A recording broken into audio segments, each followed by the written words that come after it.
You know what we need to talk about? Anger.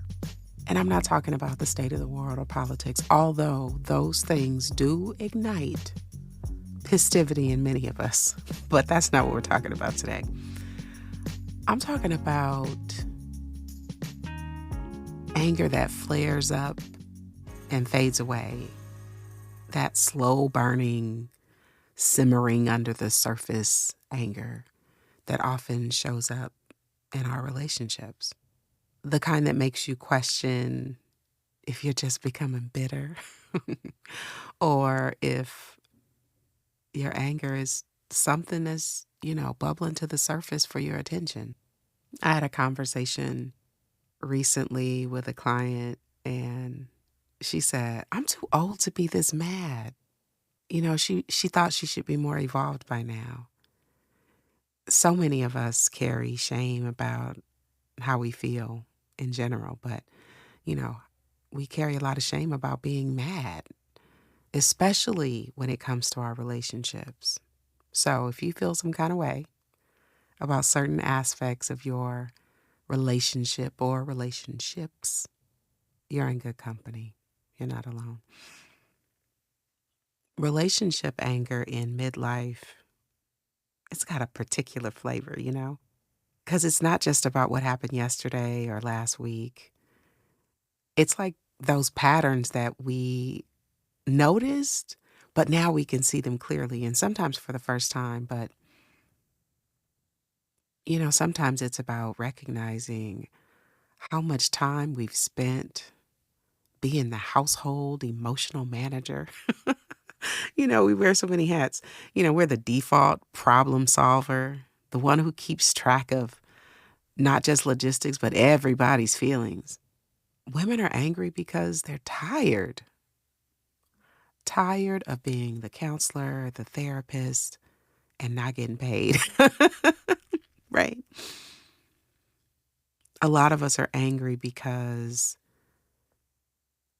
we have spent so many years developing self-awareness and doing the inner work and reading the books and commiserating with our friends and maybe going to therapy while a lot of our partners are still operating from the same place that they were in college or middle school or elementary school, right? This isn't small stuff. This isn't small stuff. It's like, I guess, you wake up and you realize that you've been carrying this load, this emotional labor for decades. This is the reason that so many women over 40 are pissed off. It's like, finally seeing how society has trained us to do all this work, being the emotional translators, the relationship managers, the one who make everything work smoothly while making it look effortless, right? The interesting thing about this is that we feel guilty about being pissed. A lot of us think that our anger negates everything good about our relationships or about our lives. Or sometimes it just makes us feel less evolved, less spiritual, less worthy, like all of this stuff. But what if, and stay with me here because I'm going somewhere, what if that anger is actually a sign of growth? What if it's showing up because we're finally ready to see what isn't working, or because we're strong enough to hold the truth of that now, right? I can tell you in my own experience that the times when my anger showed up the biggest in relationships, it was really because I was finally seeing the forest for the trees. You know, after settling for crumbs and calling it a feast, like settling for crumbs and calling it a feast, I was angry because I didn't see it sooner.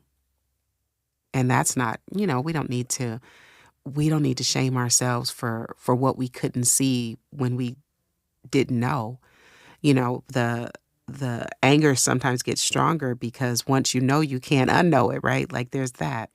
This flavor of anger, this midlife anger, often comes with a side of grief, though. And that's sometimes the shame is masking the grief.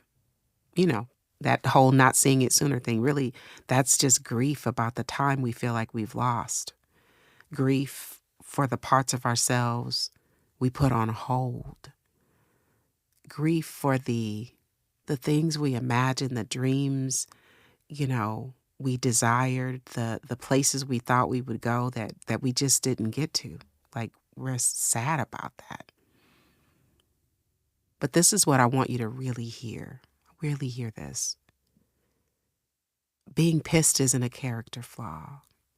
It's not a sign that you're bitter or that you failed at life or relationships.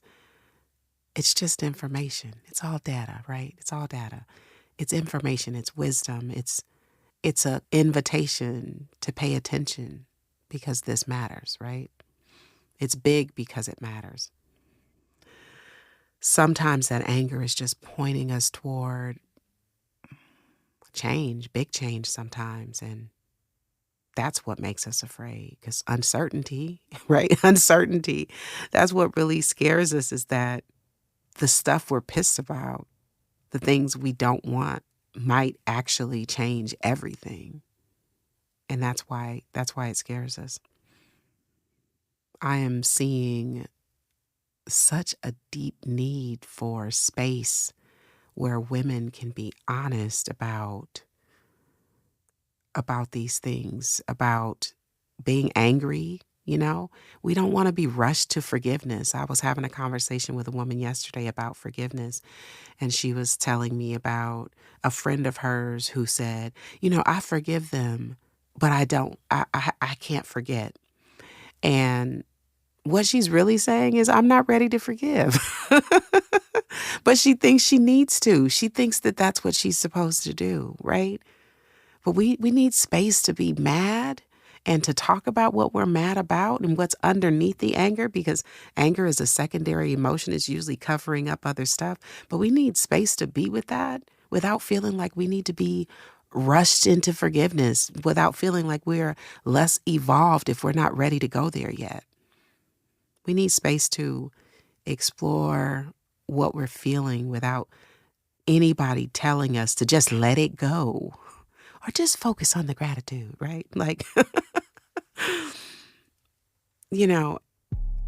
that anger, being pissed about all the emotional labor you're still doing, is valid.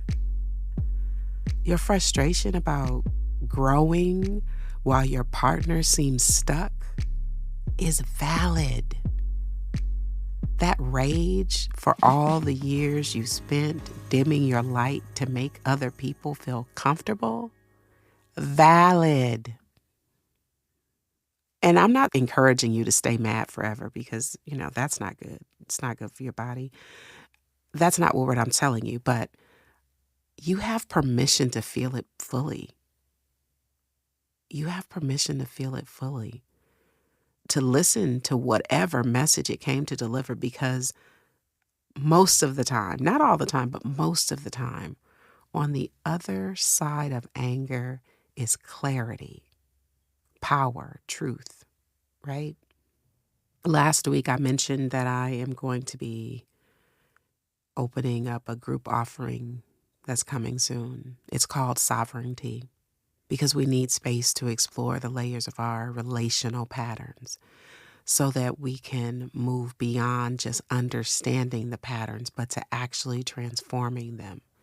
We are past the point of just wanting to understand why we do what we do, right? We don't need to understand it anymore. We don't need to turn it over, flip it, and, examine it from a different angle. We want change. We want to know, how do we get from just being mad to having a different reality, creating a different experience? So we want lasting change, right? So here's what I want you to consider this week. And this is not homework. This is not homework. Just consider, what if anger isn't the problem? Remember, I said it's just a secondary emotion. It's just covering up the real stuff, right? So what if the anger isn't the problem? What if it's showing up to lead you somewhere important? And what if instead of shaming yourself for feeling it or talking yourself out of it, you just listen to it? And it's the holiday season, so it's going to be coming up. Like, it's going to be coming up right now. So, but what if you just listened? You don't have to do anything about it. Just listen. So try this, the next time you feel that slow burn of anger rising up from the depths of your soul, instead of pushing it down or swatting it away or making excuses, just get curious. I'm a real fan of curiosity, so I'm always inviting you to it. Just get curious. Like, what is it trying to tell you? What is it highlighting? What wisdom is it carrying? And you don't have to do anything. You don't have to act on it. You don't have to, try to move past it, because we're not doing that. We're not doing that. Just listen, notice, pay attention. Where is it in your body? Where do you feel it in your body? What situations are flaring it up? Like, what's the trigger that's triggering it? And what might it be illuminating? Because this is the thing. This is the thing. Your anger isn't just valid. It's valuable. It's not just showing you what's wrong. It's also showing you what you're no longer willing to accept. And that's not bitterness. That's not bitterness. That's not bitterness. That's wisdom. Because love is giving yourself permission to feel what you feel. Your anger isn't too much. You're not too much. You're just finally ready to tell the truth.